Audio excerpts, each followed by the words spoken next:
So let me show you where to find the midterm. Welcome to Wednesday for everybody. We are on week 8. Seems amazing, but in 3 weeks we have spring break. So you all should be thinking ahead. It is under here where it says midterm research and guest artist. Here's the midterm. It's due on March the 5th, which is Friday at 11:59 p.m. The instructions, it is 75 points, 30 multiple choice questions valued at 2 points each for a total of 60 points. 3 short answer questions valued at 5 points each. Be sure that with the short answer questions, you are being as complete as possible in the answer so that you answer all parts of the question. There's a 2-hour time limit for the midterm. Of course, if you have accommodation, that has been, I can moderate the midterm and make sure that you have your accommodation. Once you start the midterm, time will keep passing even if you step away from the computer. It's an open book, open note quiz. Please do not consult with fellow students because they might be wrong. That was one thing that I always found out is like, oh, I should have done, my own work. So it's available. When you start, as with our sample quiz that you guys did a few weeks ago, I'm not going to do this because when I get on here, then it makes me want to be the student. Then I have a whole bunch of like, this is still in process.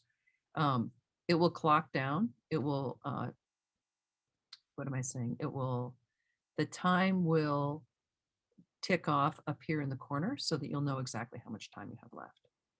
So in this particular situation, we have plenty of time to do this assignment. So any questions on that? I'm trying to grab somebody from the other room.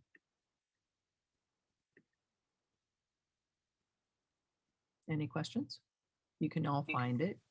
You can all access it. So multiple choice, you're just going to make a selection for the right answer.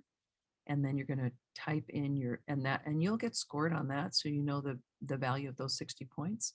And then the extra 15 points I will read and score. And then we'll have a discussion afterwards should you want to have that. No questions? Seeing none.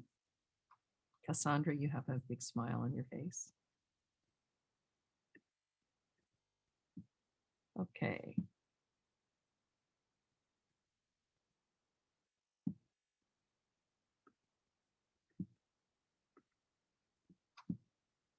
Let me see. I'm waiting for Nancy. I'll just confirm that she got the email. Today we're going to discuss the timeline for the project of Line in Winter so that you are fully prepared and that it is submitted on time. I thought that the swatch project was extremely successful. Some people just like blew me completely away. It seemed like it was very liberating. How many of you felt that way about the swatch project? Odalus, you have your hand up? Oh, that was for the midterm. Okay, go ahead. So it's available today, meaning that we can start it today, or do we have to exactly start it on March 5th? No. Anytime it's open. Okay. You can start it at any time. It's just that once you open it, you will only have 2 hours to complete it. So you can do it anytime. Yeah. So you've got a lot of options. So all day today, all day tomorrow, all day Friday, you can just do it. And sorry, may I ask who is Helga's iPhone? That's not a person with whom I'm familiar. Yeah, that's Josephine. Okay, thank you very much. I thought that might be the case, but I just wanted to confirm so that we didn't have some kind of Zoom bombing happening. Okay. So let's talk about the swatches and the swatch assignment. To me, it seemed like many people really went above and beyond, and they really understood how the swatches gives you a totally different sense, and you could kind of lean into the project and have a different form of expression than drawing. How many of you felt that way?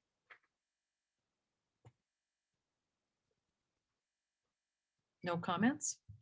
It was so obvious, Cassandra.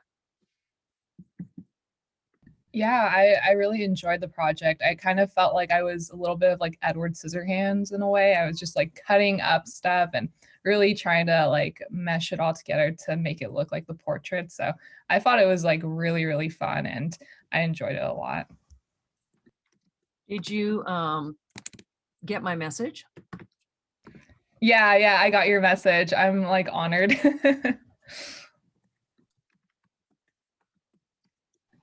Okay.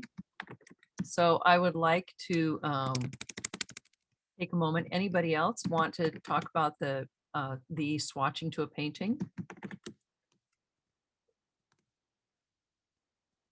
How that experience was for you? I thought it was really, really fun. Great, thanks, Cara. Good. What did you find fun about it? I just felt it, you know, how I struggle with the drawings, and this was more like the fun part of designing where you get to pick colors, and because I didn't have all the colors of the original painting, but it was really fun to go through my bag and decide what I want to do and how I'm going to layer. And it's just more fun than just the redrawings. No offense. I just, you know how I feel about drawing. Well, redrawings are a necessary evil. I So get it. I get it. But you only get better by practicing. yeah, I So, know. You're right. but I want to give you enough tools that you can actually do things and create a different kind of comfort zone that might be somewhere in the middle. So I would like to introduce Nancy. I'm going to pin her, but we're going to talk just for a second. Nancy, I want you to see this assignment that they worked on. And here's Nancy Berry. Here. Are you muted, Nancy? I can't hear you speaking, so you might be muted. It might be on the bottom. Better? There, perfect. So this is Nancy Berry. She's going to be our guest speaker, and she'll tell you a little bit about herself. So please be ready to jot down your questions. And she has a really great background in history with her education and her career, and then her late career. So, but I want you to see this cool assignment that we did, Nancy. I really appreciate it. Okay. So I'm going to screen share so that you can see a couple of the samples, the swatch pages, because I felt like people really got out of whatever it's just like having writer's block. How can I get over drawing block? How can I move past where I am into somewhere else? Well, there is a way, and I will show you some renderings that I've done in a collage fashion by actually taking the textures of the swatches and putting them on a rendering. So Nancy, we just arbitrarily swatched and sent baggies of stuff to people. Okay. So they had some fabrics that they could work with, because you know how hard that is to have fabrics at home. Not everyone has that opportunity. So let's take a look at this assignment, which is really a terrific thing. I want to just show you a couple of things. I will say that everyone that did it got full points, because you just did a wonderful job on it. And it was part of a lab assignment. So I'm just going to quickly show this to everybody and then to review what it is. So Nancy, what I call this is swatching to a painting. As we're doing Lion in Winter, this is something that can help put the cloth in their hands and have a different form of expression. So this painting is in our book, and this is one that they can then see clearly. And because it was also on our site, they can even zoom in and look very carefully even at the clothing, the colors in there. So then what they did is take their swatches and do a line for both the men and the woman. So I'll show you a couple of the assignments, completed assignments. Everyone got full points. Everyone did a great job. So I just want you to see this and how some of the comments were. Stephanie, so fabulous. Look at hers. Oh, wow. So Thank you. Not everybody had, you know, we did not plan the swatch bags for this assignment. So they had to work with what they had and just work with what they, and my comment is, I knew the man and the woman,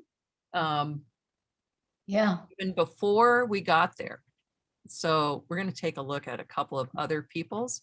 It was a 5-point assignment. We worked on part of it in class and discussed it, and then they finished it and they uploaded. Isn't that incredible? It's very cool. And That's frameable. here's Sam's. She did the redrawing Nice. of the characters and then indicated where they would be. Perfect. This is Hind, who you guys don't ever see because she has a conflicting class, but so she overlapped. So Uh-huh. you really get the mass of the body, which is very exciting. Right. And the colors and Yeah. the feel of the whole thing. And this is Kit. All really alive with texture on here.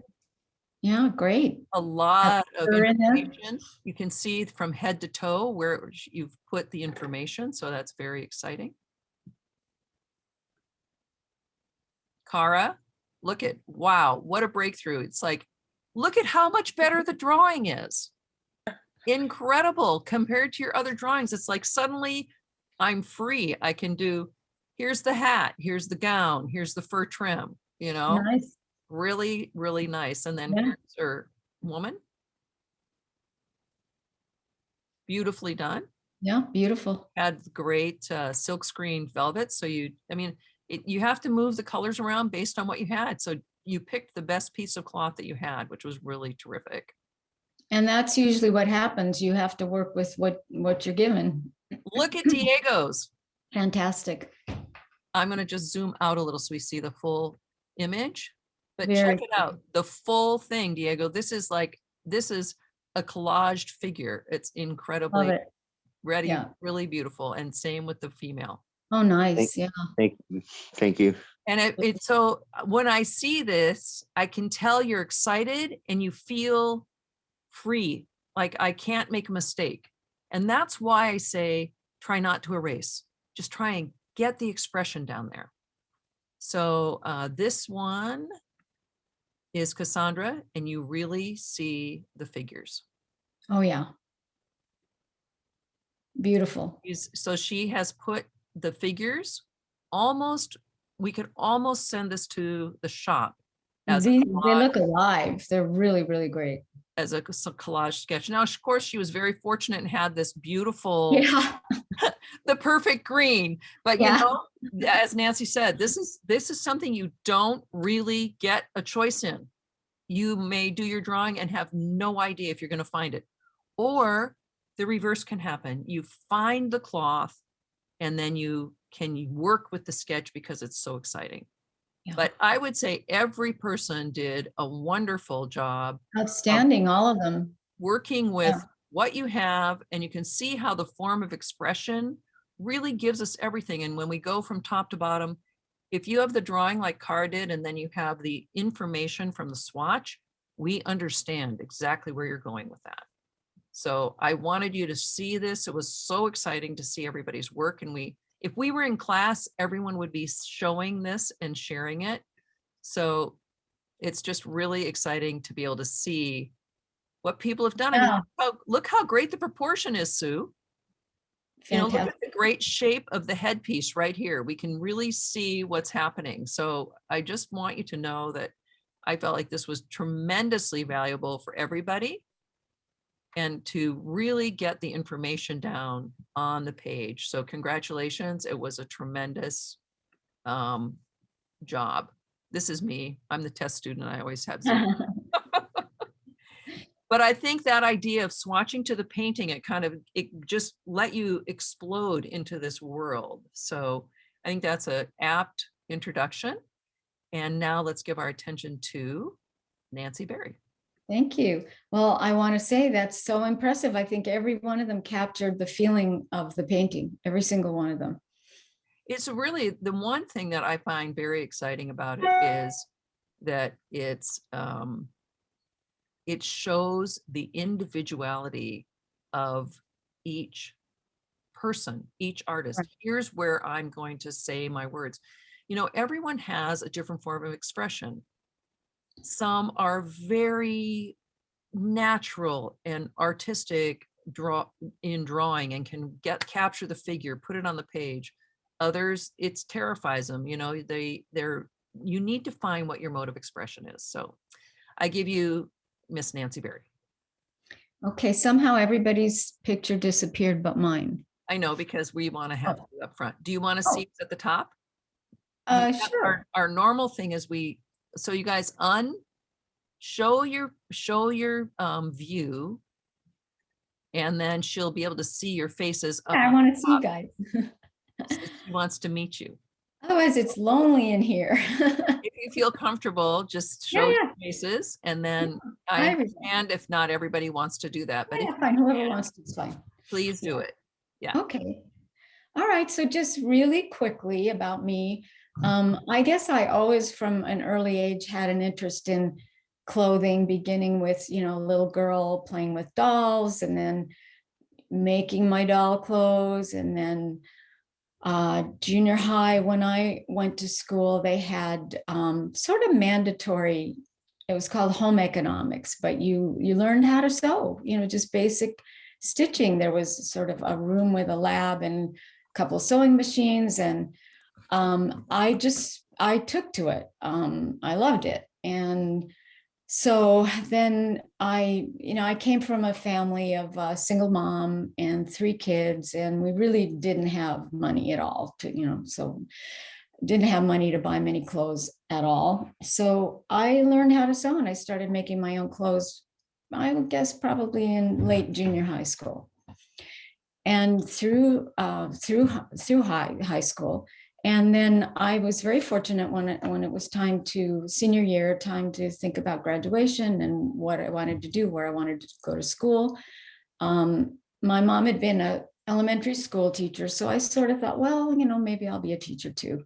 But I had a fantastic counselor, and she just sat down with me and said, well, what's your passion? What do you love? And I said, well, I really like making clothes. And, I used to buy patterns, and then I would change them a little bit, to suit me and to fit.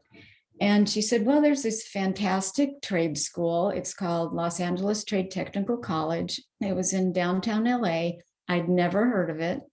I lived in Venice, California, which was totally to the west near the beach. And so I thought, and she said, I really think you should check it out. And I had planned to go to UCLA, but what I ended up doing was going to LA Trade Tech.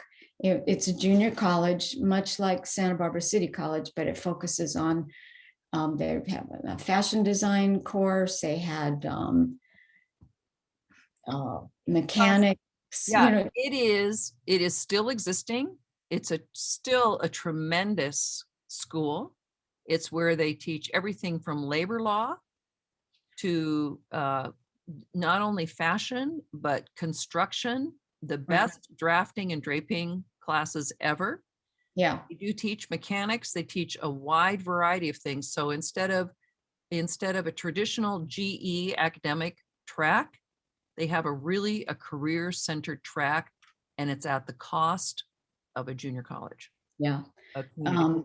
I think they also had photography, and my boyfriend at the time, he learned about plastics and ended up owning his own company, super successful, didn't go to a 4-year college, but, it all worked out. So I did that. And while I was there, it was a 2-year course. While I was there, I met a woman who was older. I was 17 when I went there. She was 32.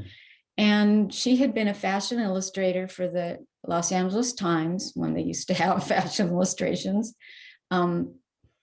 Big department stores used to hire fashion illustrators to, illustrate designers, and then they would buy ads and put them in the paper. Anyway, she had decided that she could design better things than what she was illustrating. So she ended up at LA Trade Tech, and she became my mentor. So she graduated, and we both graduated at the same time, but then I went on to UCLA for my last 2 years and studied art and design. and she went right into the industry. So lucky me, when I got Wait, out of hold on. college, Hold on. Which industry did she go into? Because fashion design. she went into fashion design because you should know that this idea of illustration, even though at that time was primarily used for advertising, is still very much in demand for costume design, for the animation guild, for storyboarding, for stop motion, and all kinds of different technical things that are happening even today. So illustration is still something that's still very valued, although very differently than it once was in terms of graphics. And a number of costume designers have come from that milieu, like Dorothy Jenkins and Theodora Van Runkel. So Oh, I didn't know that. yeah, Yeah. absolutely. Multiple Yeah. Academy Awards, those ladies.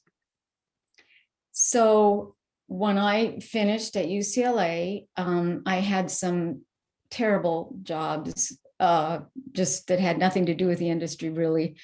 But then Mari, my friend, recommended me. She heard that there was an opening for an assistant designer at a small dressmaking, junior dresses. And she recommended me, and I got that job. And that was basically just doing whatever the designer needed me to do. A lot of it was helping cut samples, helping with fitting on the fit models.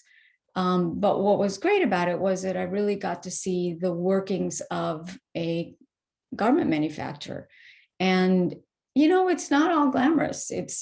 There's a sample making room where the sewers are creating the first samples. There was a man who did all the cutting. Nancy, talk about what a sample actually is, and then Okay. if you're Yeah. cutting the samples, talk about what Okay. that whole process is. Okay, so basically the designer is responsible for overseeing the entire garment from sketch to finished product. So, and the company I worked for had 3 seasons. There was a spring line, what was called a cruise line, holiday line, and then a fall line. And so let's say we were working on the spring line, and it usually revolves around a theme. And that comes about through collaboration. You have meetings with other people in the company, the owner of the company, maybe the sales manager. You get input from different buyers. You draw on what was successful for the company in the past. So the theme could be anything from, African safari to New York street style. And so the designer would create maybe 12 pieces. What I did was coordinated sportswear. So, pants, t-shirt tops, jackets, maybe a dress, all, revolving around the theme. And that really encompasses a color story and whatever. So let's say we're working on the jacket. So the designer would get inspiration from, well, in those days, fashion magazines, or just the world around you, really. I mean, I'm sure some of you have been out and you see someone just put together in a really great creative way, and you remember it. Or you go into a store and you're shopping and you see a certain designer that you're drawn to. And so you take elements, it all goes into your head. It's a big computer. You take elements from that, and maybe in the jacket you saw a great pocket with a really cute a flap that had a different shape. So you make some sketches and usually present those sketches to the team that you're working with. And then you give that when it's agreed upon, okay, this is a jacket maybe it's a safari jacket. It has pockets and a belt and side slits and notch collar. So then you present that to your assistant designer, and she makes a pattern, a rough pattern, and using muslin or flat pattern making, just pattern paper, and usually takes several tries to get the proportion right. And when you make the pattern then is cut out, you give it to the sample maker, And sometimes the sample maker will say, this, I'm having trouble with the notch. It just isn't fitting right. It's not looking good. So then you go back and maybe you redesign it a little bit. So it's a trial and error type thing until you get a prototype and you put it on a mannequin, a dress form, and you keep adjusting. Maybe the belt is too wide, so you narrow it a little bit. And when you get it to where it's really looking good, then you pass that first pattern to a production pattern maker. And that pattern maker makes sure that every single thing lines up, that the side seams and on the front, the bodice are exactly the same length as the back. It has to be precision. It's an engineering feat, really, because from that production pattern, then it's going to go to the grader. And the grader, another thing, the sample is always made in, let's say, if the size range they're selling is 0 to 8, you're going to make it on a 4 to 6. You're going to make it right in the middle range. And then the grader grades down, makes it a little bit smaller for the size 4 and the size 2. And then she'll make it, or he will make it a little bigger for the size 6 and 8. And then you have 2, 4, 6, 8. You have 4 or 5 separate patterns, one for each size. And then that goes to the cutter. And if it's a big company that's making thousands, there's a big long table and the fabric is stacked up, 2-3 feet high. And they have special machines that are like saws, and they'll cut out every single piece for every single size and then bundle those. And then those get shipped to a factory. When I was working, it was all in the US. But during my career, then more and more that production got shipped to Korea, Taiwan, and Hong Kong because the labor was cheaper there. I hope and I think that a lot of that is coming back because I really saw the industry really diminish quite a bit. And a lot of people lost jobs because everything went overseas. Not only the work of creating the garments, the production garments, but also the fabric suppliers that when I was starting out, they were all on the East Coast. And with my job, after that first job, then I had another job at a small company. And then my friend Mari had a tremendous job at a big company that was known for their swimwear. It was called Janssen. I don't know if it's been out of business now, but their logo was a diving girl, which was a very recognizable brand at the time. I think at the time it was the second most recognizable logo after Shell Oil, which is kind of interesting. But most of their business came from sportswear, even though they were known for swimwear. So she left that job to get a job at another company, and she recommended me, and I got hired. And that was a fantastic job because they sent us to New York 4 times a year to shop for fabrics. And all the fabric mills were all along the Eastern Seaboard, North and South Carolina, New York, some of them New Hampshire, all the way up and down the seaboard. So all of those fabric manufacturers had offices and representation in New York City. And so we would go to their showrooms and they would present us with their fabrics, and we would choose from those a year in advance, because that's how long it took from looking at the fabrics and deciding which ones were going to be used in the line to actually getting the garments made, because all of that design process and making the first samples and then making the patterns and sending all those things overseas and then having them shipped back into the warehouse and then distributed to the stores, it took a year. So we really had to think ahead, and we got help. Always when we went to New York, the first thing we would do would be to go to there were a couple of companies that were fashion forecasting companies. and they would tell us what they felt the color trends were going to be for the next year. And oddly enough, I was told it was based on the auto industry, because the car manufacturers had to come up with their colors and their fabrics and their trends so far in advance. I don't know if that's true, but it sounds a little off to me, but that's what I heard. And the home furnishings, home furnishings industry. Anyway, so, and we would be presented with slides from fashion shows. So I have to say that today, I think you have a lot more information at your fingertips because of the computer. We didn't have that, and the internet. So you don't have to fly to Paris to see Fashion Week. You can just see all the runway shows on your computer, and you can Google any designer. If you go into a shop, high-end shop, and you see something that's absolutely crazy fantastic, but it's a jacket and it costs $2,000. Well, you can Google that designer and just see what the rest of their line looks like. There is a designer I became aware of that I really like. She's Japanese or Chinese, maybe. Her name is Uma Wang. And I started noticing clothing of her designs that I really, really liked. And so I looked her up on the internet, and I just check out her line every season. And I just really, really love her aesthetic.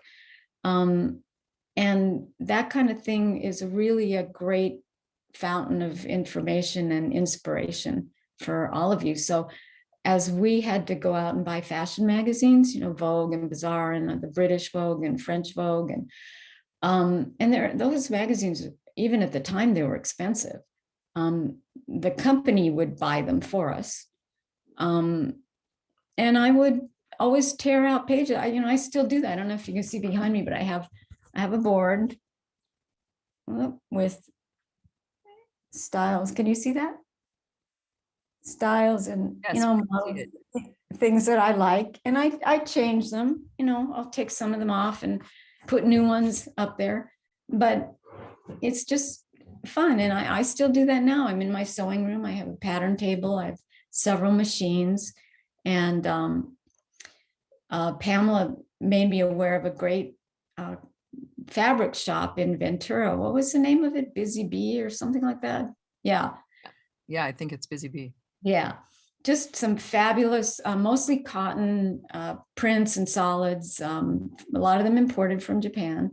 And last year, before COVID, and we could actually go out and shop and see things, I bought some fabric there and I made a really cute dress. And now I have nowhere to wear it because everything got locked down right away. But yeah, so it's still, all of you are in this class because you love fashion, you have your own aesthetic. I can see that you're all creative from the boards that Pamela showed, and you just get inspiration from all around you. One thing I'll say about my career, and it's something to think about, I ended up, because of my mentor, at a company that was known for their moderate women's sportswear. So I have to say honestly that I never designed anything that I would personally wear. It was still fun. I had a great career. They sent us to Europe a few times, but if you really love, say, evening wear or swimwear or children's wear or trendy, more youthful fashion, then go into that, because your first job is just like actors get typecast. It kind of happens in the industry too. If you start out doing a certain type of garment and area of design, then that's probably where you're going to end up, because that's what people are going to know you for. So that would be my only thing. The other thing I'll say is that I was not aware when I went to LA Trade Tech or UCLA. At that time, I don't think UCLA's School of Theater, Film, and Television was up and running. But had I known about costume design, which I became aware of And then that's what led me to Pamela Shaw's class. I would have gone into that, because then you get to design everything, period pieces, contemporary clothing, futuristic. And you don't have you have restrictions, sure. There are always restrictions in every career, but in clothing design, and particularly the area that I went into, actually, unless you're designing couture, which then you can buy, the $100 yard fabric or more. I was really restricted by cost. There was a certain price point that the clothing had to sell at. And so that meant you couldn't really buy expensive fabrics. You couldn't buy expensive buttons. You couldn't buy expensive zippers. Everything had to be pretty low cost, so that in the end, the garment can be sold at a price point that customer, which in our case was, a middle-aged, like 40 to 60-year-old, that woman can go into, let's say, well, those stores don't even exist anymore. The Broadway, Macy's, yeah, we sold at Macy's. So if you really love finer things and more expensive kind of garments, then go into that, because you will have that latitude. But as I said, and the other thing is, you can't, if you're designing for a moderately priced line, you can't design something really trendy, because the mass market isn't into trendy.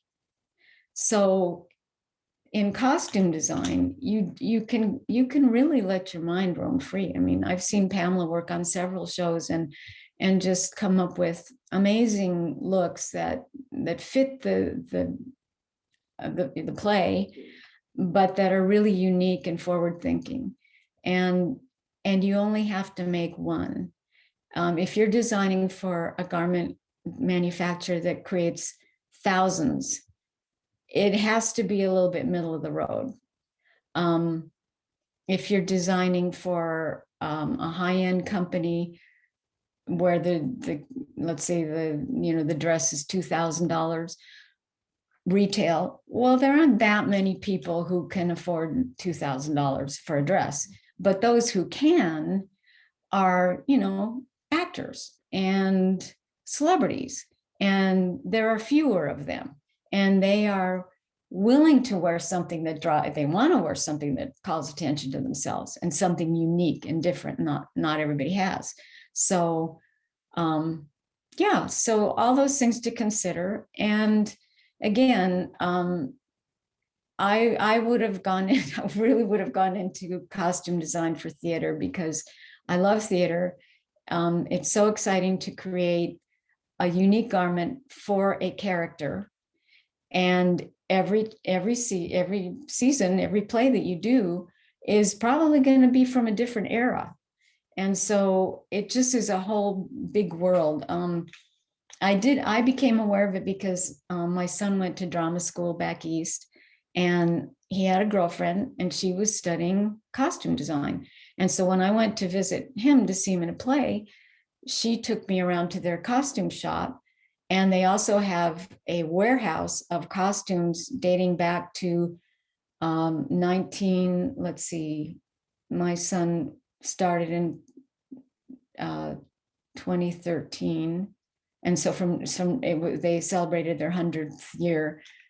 So costumes from 1913, and it was like walking through a museum. It was amazing. It was just, there were flapper dresses from the 1920s. There were beautiful suits from the 1930s and 40s, and then 50s, the new look, inspired by Christian Dior at the time, with the long, big, full skirts. And yeah, so anyway, but I did get to do a little bit of that, because when my kids, I have twins, girl and boy, and when they went off to college, I thought, I think I want to do something and use my skills again and see what I can do. So I showed up at Pamela's costume crafts class, and I took another class, which was costume design. Was that Pamela's? Yeah. And I loved it.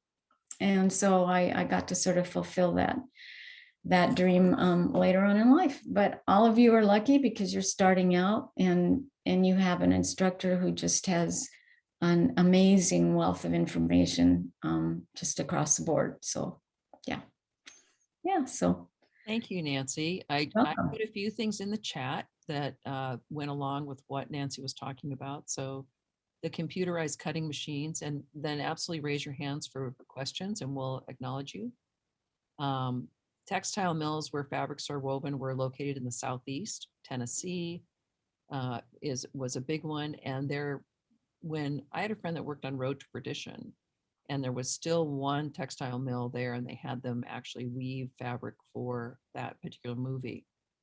The Jansen logo, you can click on that link and see the Jansen logo. And the other thing about Jansen, besides, I know you worked in sportswear, but the Jansen swimwear was always top of the line, and they still do have Jansen swimwear. So that is something that would be maybe not something you would actually wear. It's certainly not a bikini, but it definitely is for competitive swimmers and for people who are swimming in a sporting manner would be something that they do. And then Super Buzzy is the name of that little shop that carries beautiful Japanese cottons, and that's in Ventura. So let's go to, we'll call you by name as your hands are up. Cara? Hi, I just had a question. Since you've taken like the costume design class from Pam and stuff, are you working in film or theater doing that, or are you still just designing? I'm not, I'm just sort of designing for myself because I'm retired now and I run my house and have gotten involved in other things like gardening, and I'm planning to build a greenhouse. But I'm, it's always something that's a possibility. I kind of miss it. And we're in a situation where there is no live theater right now. So That's it.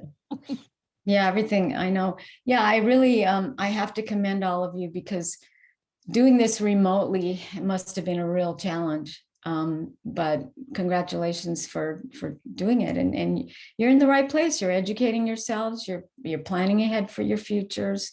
You're gathering information. There's a lot you can do on the computer, as I said before, research.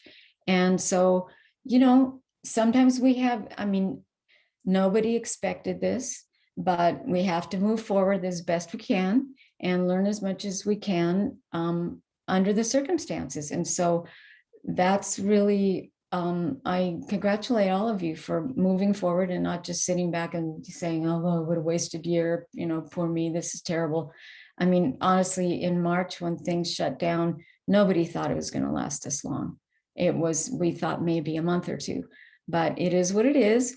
And I think the exciting thing is that when life goes back to normal, which I think it will toward the end of summer, if not sooner, I think there's going to be a huge enthusiasm and desire to go out and I am dying to see live theater again. I'm dying to travel again. I'm dying to see my friends and just really spend quality time with them. And I know that for me and the people I've talked to, that first event that we can go to with other people, that first theater production, that first party, we're going to want to dress up. We're going to want to enjoy it to the fullest. And just like I've kept in touch with my friends through Zoom and over the phone more at first, it kind of, was a little bit harder and there's a tendency to feel isolated. But I think there's going to be just this overwhelming desire to go out and shop and, wear things and be seen because we haven't had that. I think we're all going to be more careful. I know for me, I'm going to have a mask in my car at all times, and I'll probably wear it from now on when I go grocery shopping, just because, I've noticed, and people I've talked to have noticed, no one got sick this year. I don't mean from COVID. I mean from anything, from a cold, right? Because it spreads through the air, and wearing masks, you usually get a cold, or someone does it, during the year. No one I know has gotten sick at all. And it's because of the masks, for sure. And the other thing is that I was reading an article, I get the New York Times online, and they were talking about, theater and how hard this has hit the whole theater community, especially in New York, and not just the actors, but the stage hands, the costume makers, the wig makers, the people in the ticket booth, all of it. I mean, just really devastated. But a lot of plays and even concerts.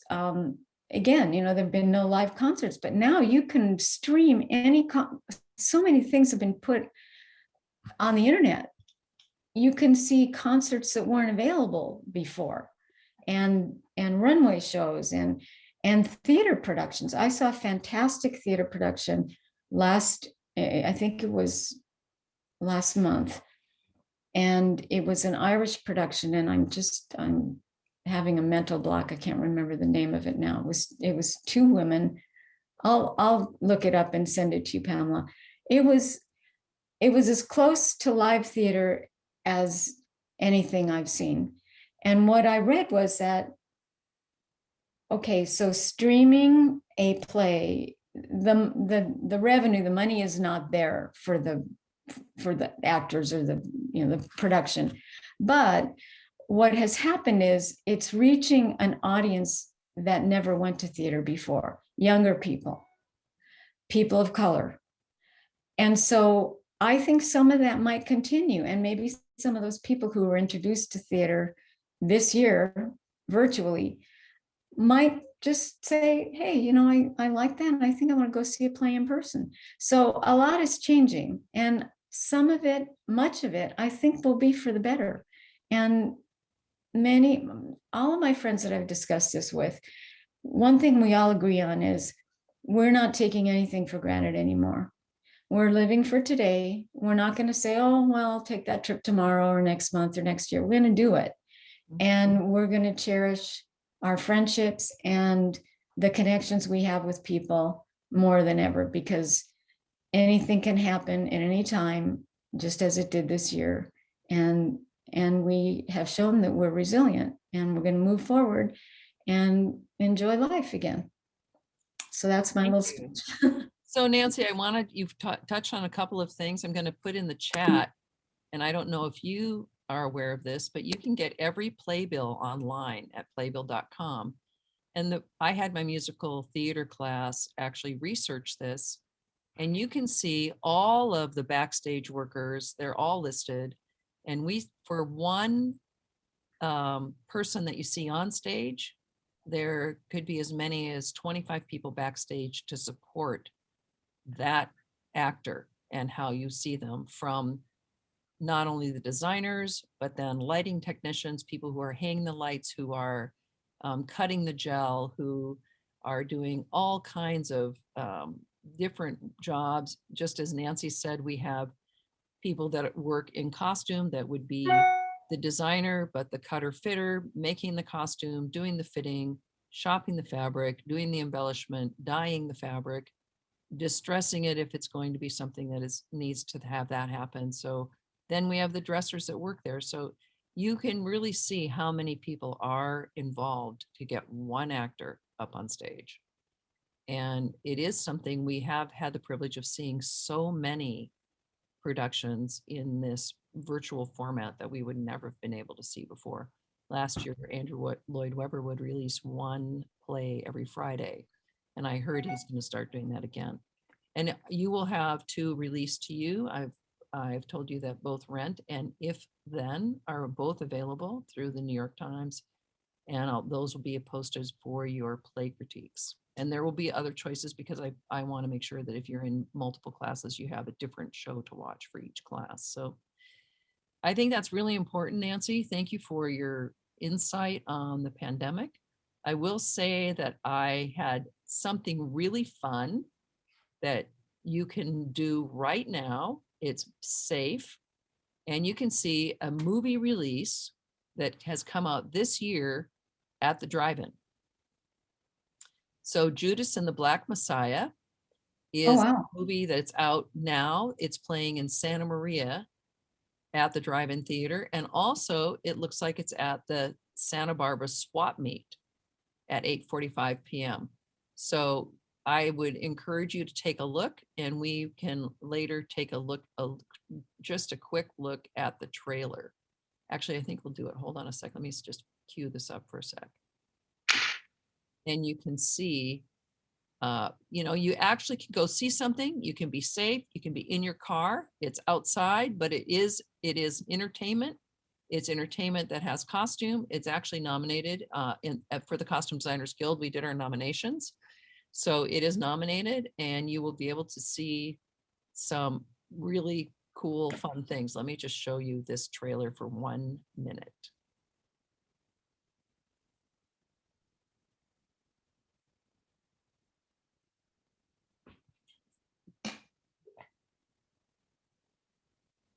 So Judas and the Black Messiah. Deputy Chairman Fred Hampton of the Illinois Black Panther Party. Repeat after me.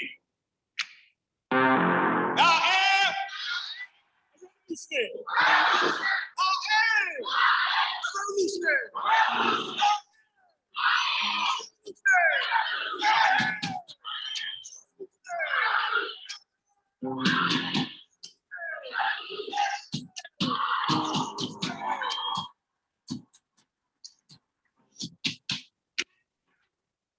You're looking at 18 months for the stolen car, 5 years for impersonating a federal officer. You can go home. The Black Panthers are forming a rainbow coalition of oppressed brothers and sisters of every color. Their aim is to sow hatred and inspire terror. I will learn all that I can.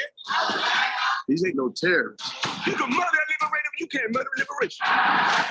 You can murder a revolutionary, but you can't murder revolution. You can murder a freedom fighter, but you can't murder freedom.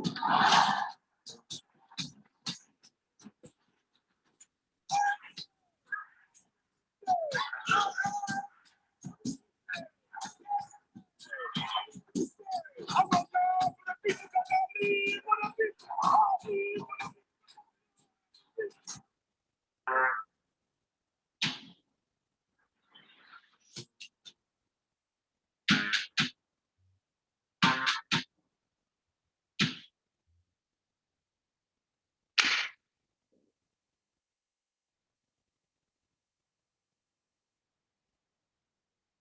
So that's very exciting. And you can actually see it in Santa Barbara or Santa Maria at the drive-in. And I think that, it might be something to get you out of the house. I think drive-ins are making a comeback. Yeah. afterwards. And why And not, also, right? well, yeah, that used to be fun. And the other thing is, I think plays and theater first are going to come back at outdoor venues. And I hope that continues, because why not? I mean, that's a great way to see many plays. Shakespeare in the Park has been doing that for years. But I think any theater company that has access to an outdoor, whether it be a park, with a stage, I think that's one of the things that may hopefully change and continue and expand. That would be a really great thing.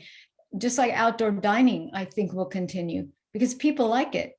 And it's nice, if the weather permits, it's just a great atmosphere to be outside. It's been a European tradition since the For very beginning of time. So I think it's about time that we embraced it as well. And certainly in our climate, There's no reason not to. Yeah. fantastic. It's also more social in a way, you get to see people hanging out. And before we let Nancy go, she's given us kindly an hour. Does anyone have any last questions for her? And if you think of anything after she goes, be sure you let me know and we can always get her and maybe she'll come back. Of course.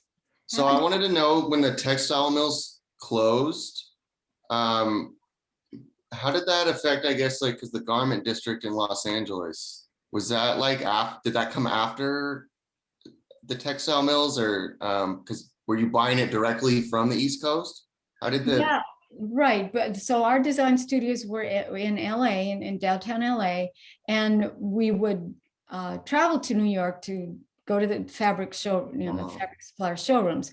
So little by little, the mills shut down, and then the company started importing all the fabric from overseas. That's what happened.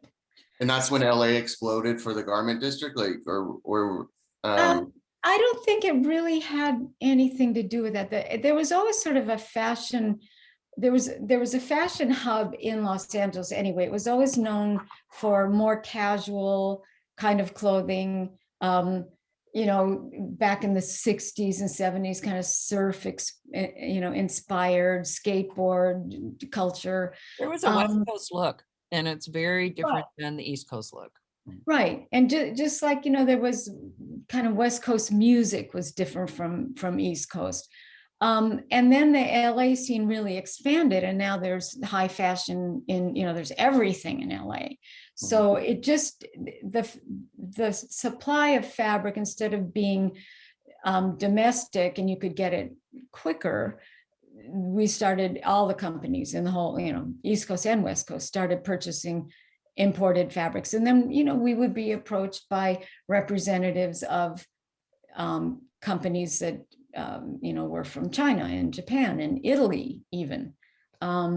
So we started buying everything over, just like now. I mean, if you go to Target or anywhere, so many things are made in China. I mean, so many, not just clothing, everything.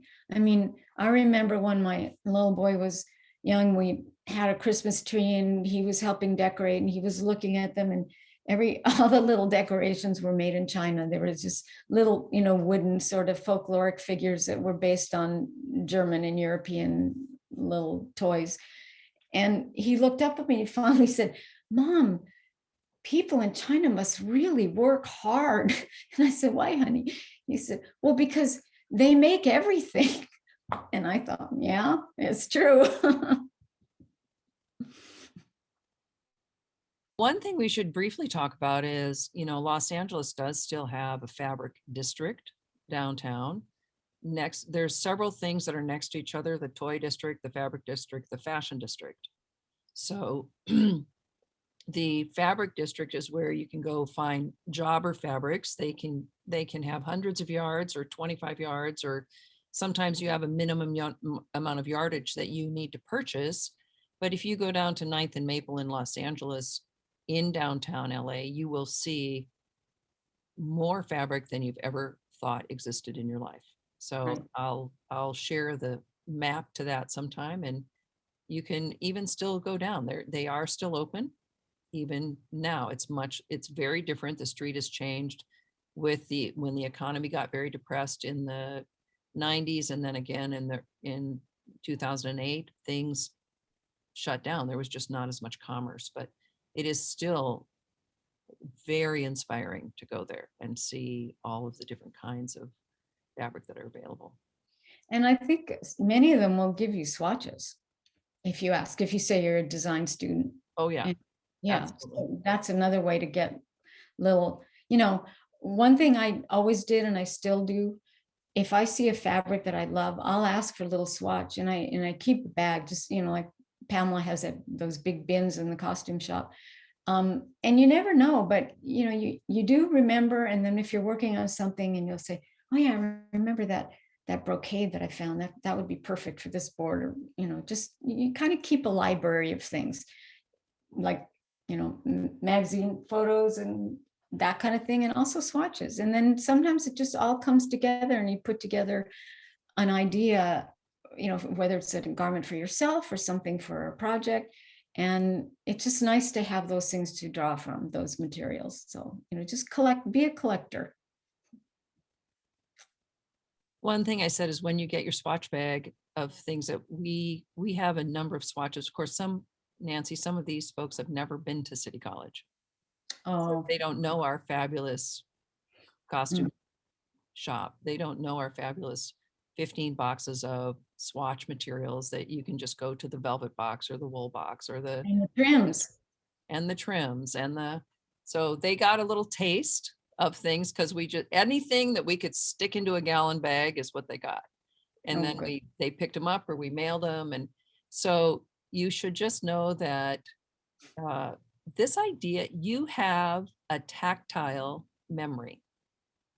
So you touch something with your hand and you will remember what that is. And that's what Nancy's talking about. It's like, oh yeah, I remember that. I touched it with my hand and I have it in there. That's why I said, dump your bag out and look at all the pieces that are in there because you have well over 50 pieces of fabric. And that's enough to give you a good start, especially if the only thing you have before was t-shirt and jeans, and you were going to have to cut those up to swatch your sketches. So anything else for Nancy before we say goodbye? And then we'll get on with we're working on Line in Winter. So Nice. maybe it's due on April 5th, which is after spring break, and maybe we'll invite you back so you can see our presentations. I'd love to. Yeah, I have a board from the Line in Winter because we Yeah, read. don't show it. I won't show it. No, I will not. Don't give them any, No. shortcuts. No. But she actually took that class from Paolo, who's a PhD from UCLA. He's a great guy, very, very interesting, from South America. Brazil, yeah. From Brazil. And so she worked on that project too, so she knows it well, and it'll be fun for her to come and look at your work. And one thing I was going to say, Nancy, when you were talking about how congratulating them and how courageous they are, and I'm always just so encouraged that you show up every day and that you come to class. But isn't it amazing how well their projects translated from the way that they uploaded them into the Canvas site? Oh, unbelievable. Yeah, I'm really impressed. So I mean, if you can do such good work under these circumstances, all of you are really going to do well.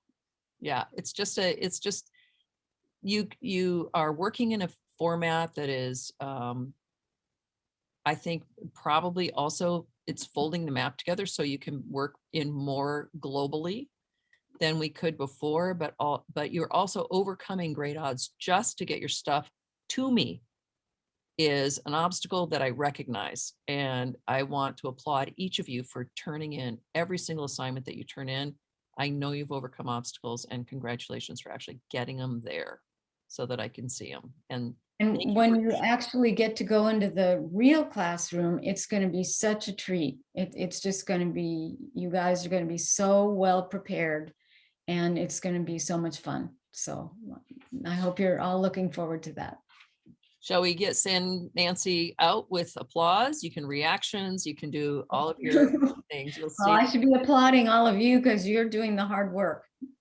Yeah, they'll give you their hands. Okay, thank you. I see that. All right, thank you all. Hi, Nancy. Good luck. That was really good. Thank you. Here. Yeah. Bye-bye. Bye.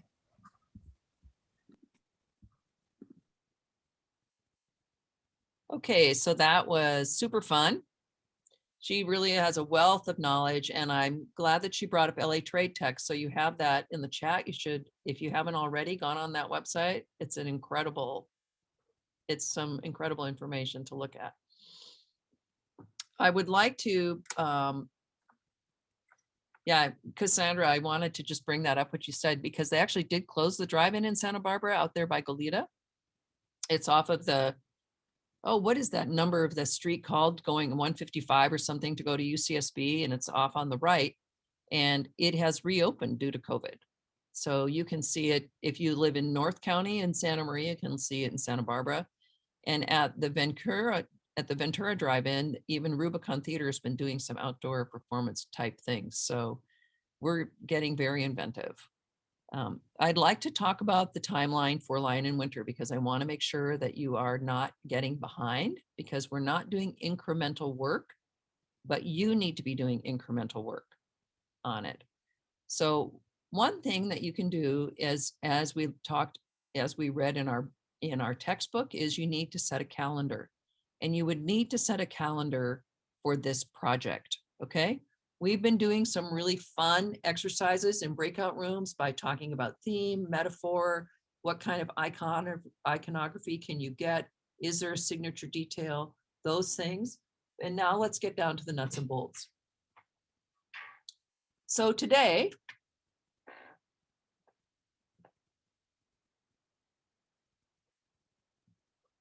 is March 3rd, right? And let's look at our calendar. When is your assignment due? Go backwards from when it's due. It's due April 5th. That is after spring break.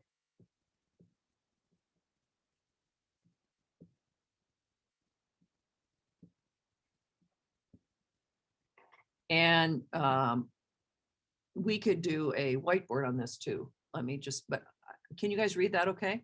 You're okay with that? Okay. Yeah. Spring break is the 22nd. I'm just going to give you the, basically the Monday through Saturday, right? This is spring break.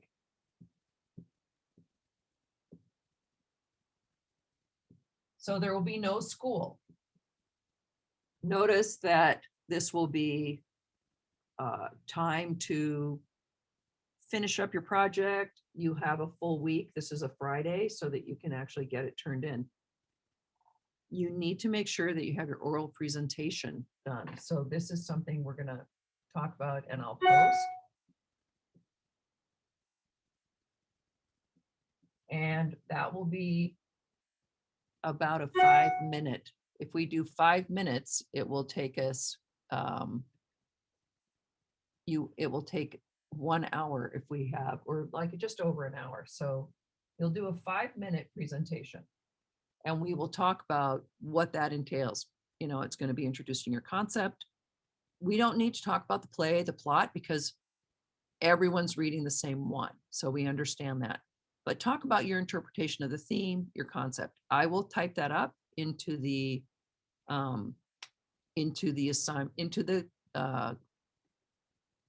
module on Lion in Winter. So, but I just wanted to make sure that you know this. We are 3 weeks in advance of spring break right now. So the 5th is this Friday. So you have 1 full month. It's plenty of time. But what you need to do is calendar out the things that you're working on. Yeah, you'll be able to contact me at any time. I'm here. I'm by email. I can get my email on my phone. So don't worry, you can contact me. Don't wait till the last minute, even though we're all deadline driven. Okay. So right now, where should you be in the process? Where I'm dragging you into certain places. We've started the discussion. We've discussed theme, concept, icon, signature detail.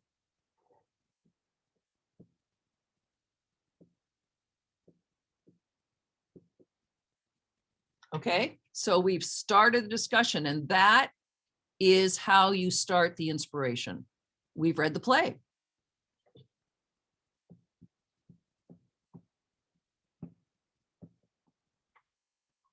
Now that we've done this much, maybe it's time to read the play again.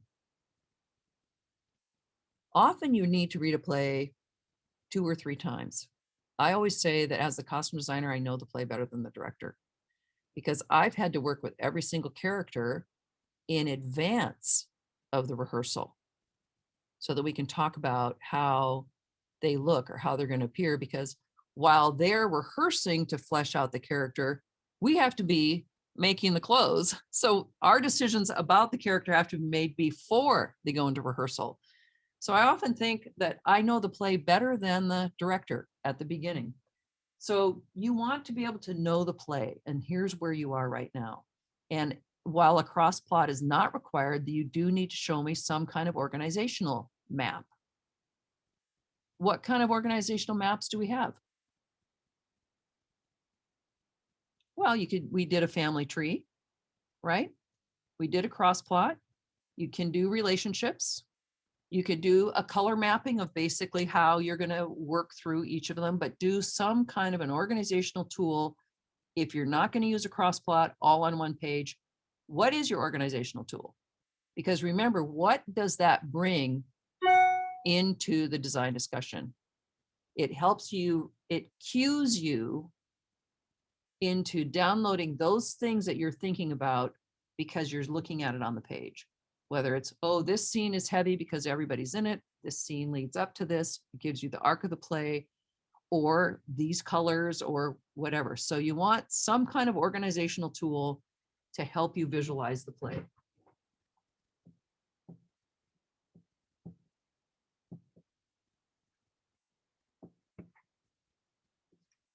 Here's the hard part.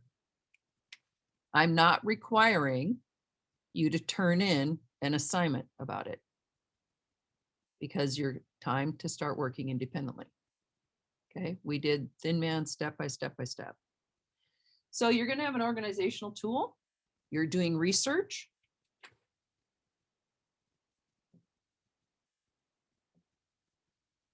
You're doing research on the context of the play, where it is in time, how that's going to match to your concept, what time period you're playing it in, what country it is in, what is the research for individual characters. So you're doing macro, the play, the context of the play within the piece, and character.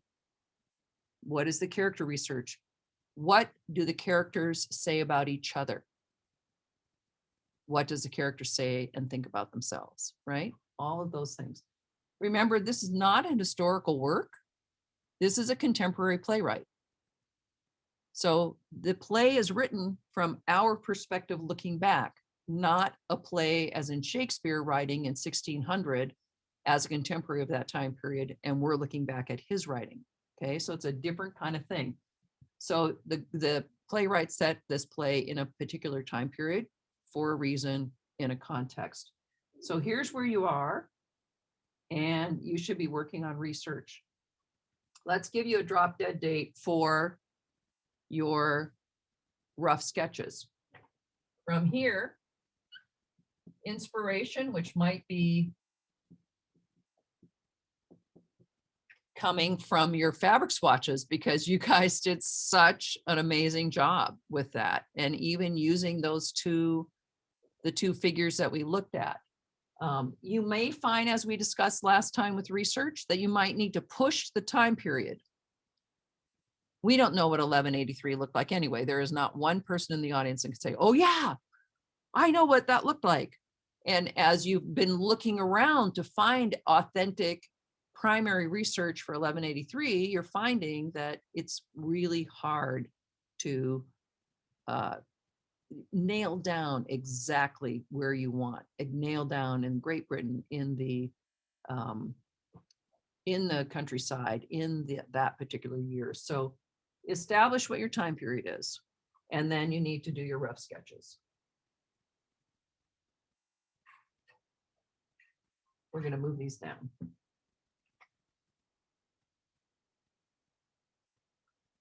So definitely next week,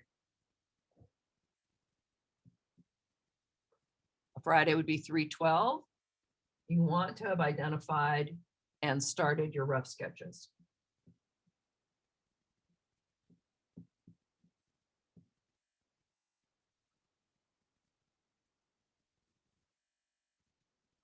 Your research and inspiration lead directly into the rough sketches. Do more than one per character. Spend some time trying to articulate what does that character look like. As I reviewed all of the Thin Man sketches that were uploaded, and very few of them had changed much from the general proportion and everything of what we had done for rough sketches, which was what I had said. You could ink those in, you could make them a little more presentable, but this time I want you to try and find the character through the sketches. So try to, at minimum goal, do 2 each. There's only 7 characters. Try and draw 2 of John, 2 of Henry, 2 of Eleanor. And just from your research, from your inspiration, maybe you want to swatch some things down, like, oh, this pile seems like this is Eleanor. This seems like this is Elise. This seems like John. So that you get some muscle memory from drawing, you get some tactile memory from touching the fabrics, and get some rough sketches in place. And then take that week. These are Fridays. right? These are Fridays. So that between the week before we are done, before we go to spring break, that you can actually sort of look at the whole entirety of it. You can look at your research portfolio. You can look at either your cross plot or your organizational tool that you're going to use. You can look at your swatching and just say, okay, I think I'm ready. And then I can begin my final renderings. I can start putting my figure on the page. Maybe you want to make a choice for paper.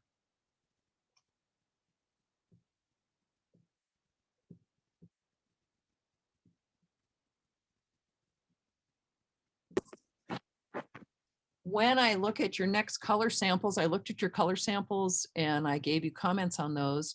Some of you, the paper that you're using is working against you. So look around for different paper.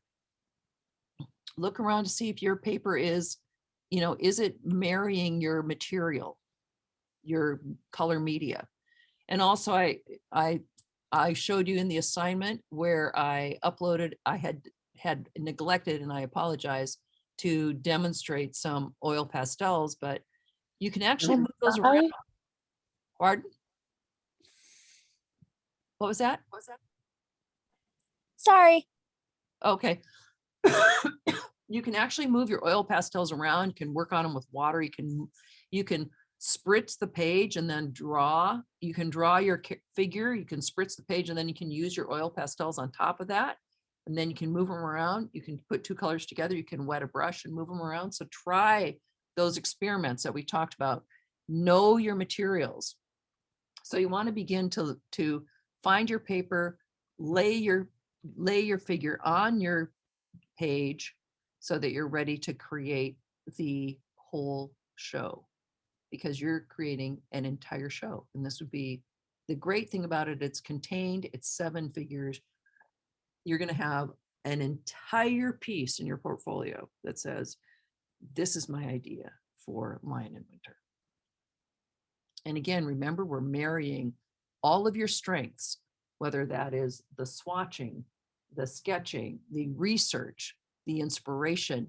You can put those all together so that the final rendering is the most dynamic communication tool of your idea for the character. And then when we look at the character as a group, we'll see that theme and that idea with each one of the character's signature details come through as we look at all of them as a group. Okay. So this is where I want you to be looking. Then we have this spring break, which I erased, but I'll put back on.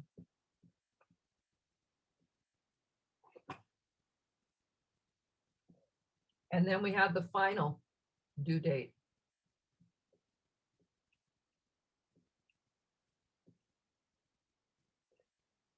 So upload them by then, and we'll take the next Monday to present.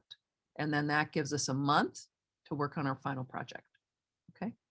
This is our lead up to our final project. So I'm breaking this down for you because I realized maybe you need a little bit of a pinch to make sure you're staying on target with this.